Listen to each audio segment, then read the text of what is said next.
Everyone remembers Custer's last stand. But decades earlier, something far worse happened, and almost no one talks about it. November 1791, deep in the freezing wilderness of the Ohio country, an American army is slowly waking up. They are cold, starving, and completely unaware that they are surrounded by the largest Native American coalition ever assembled.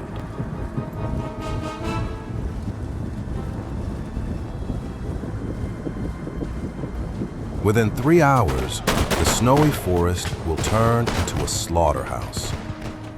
At the time, the United States military was so small and fragile that what happened next wasn't just a defeat.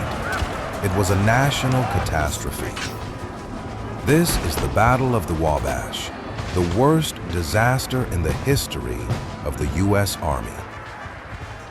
The American forces were led by General Arthur St. Clair, a veteran of the Revolution. President George Washington had ordered him to march deep into native territory and build a chain of forts. But this was not the disciplined army that defeated the British. St. Clair had about 1,000 men, mostly poorly trained militia, sick with fever and exhausted by freezing rain. For weeks, they chopped their way through the ancient woods, making incredibly slow progress. St. Clair was arrogant. He believed the native tribes would simply run from his cannons. But watching them from the shadows was a massive, highly organized Native American coalition. Led by brilliant war chiefs like Little Turtle and Blue Jacket, warriors from over half a dozen tribes had united, waiting for the perfect moment to strike. On the morning of November 4th, the trap was finally sprung. The Americans were camped on a small hill surrounded by dense woods. There were no defensive walls.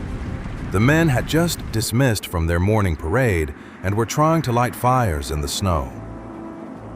Suddenly, the chilling sound of 1,000 war cries erupted from the tree line. Before the American militia could even grab their muskets, a devastating wall of lead and arrows ripped through the camp. The vanguard collapsed instantly. Hundreds of terrified militiamen threw down their guns and ran directly into the main camp, causing total chaos.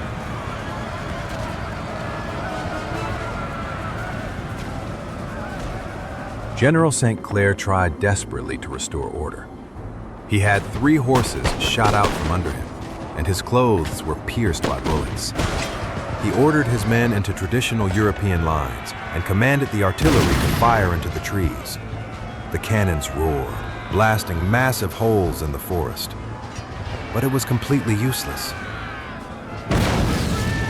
They were fighting an enemy they couldn't see and couldn't hit. The native warriors didn't stand in open lines. They used the trees for cover, crawling through the brush, picking off the American officers one by one. Every time the Americans launched a brave bayonet charge, the warriors simply melted back into the woods, only to surround them and fire into their exposed flanks. The American artillerymen were slaughtered at their guns. The camp had become a circle of death. After 3 hours of sheer horror, St. Clair realized his army was being completely annihilated. He ordered a desperate breakout.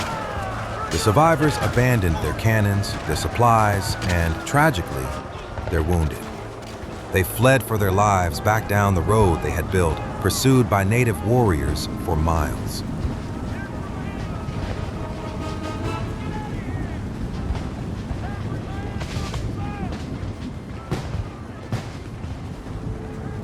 The butcher's bill was unimaginable. Out of roughly 1,000 soldiers, over 600 were killed, and hundreds more wounded. The native coalition lost only around a few dozen men. When the news reached President Washington, he flew into a blind rage. The young United States had lost a massive fraction of its entire fighting force in a single morning. The myth of American invincibility was shattered. leaving a fragile nation in absolute shock.